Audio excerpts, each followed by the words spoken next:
Samantala, sa Commonwealth Avenue naman, patuloy na nadadagdagan ang bilang ng mga nagkikilos protesta. May news to go si Emil Sumangil live. Si Emil.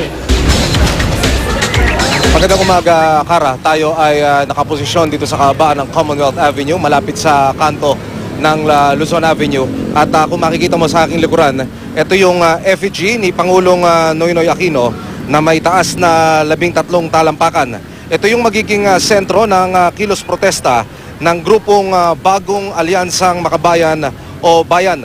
Ipaliliwanag daw, Kara, ng effigy na ito kung gaano kagahaman at paano pinagpipistahan di umano ng Pangulo ang kaban ng mga Pilipino kasama ang ilang mga malalapit na kaibigang negosyante. Kara, dito isasakay sa parang kariton yung effigy ng Pangulong Noynoy Aquino at ayon sa ating panayam dito sa grupong Bayan ay itutulak na lamang ito ng mga sasama sa kilos protesta palapit sa Batasang Pambansa. Nasa kanan ko naman ngayon, Kara, itong 10-wheeler cargo truck kung saan magsisilbi itong entablado mamaya noong mga magsasalita at magtatalumpati kapag nakapagsimula na yung kanilang programa malapit dyan sa Batasang Pambansa.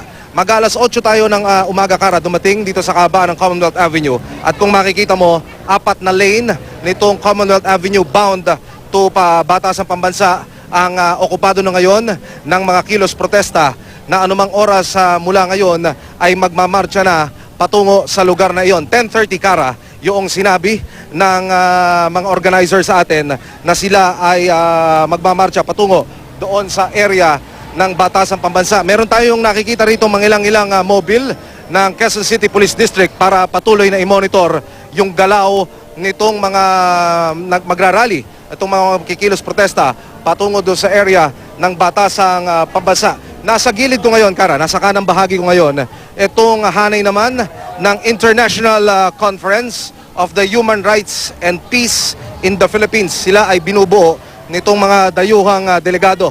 Binibigyan din nila, Kara, na patuloy na tutulan ang umano'y dirty war ng US Aquino government laban sa mga Pilipino.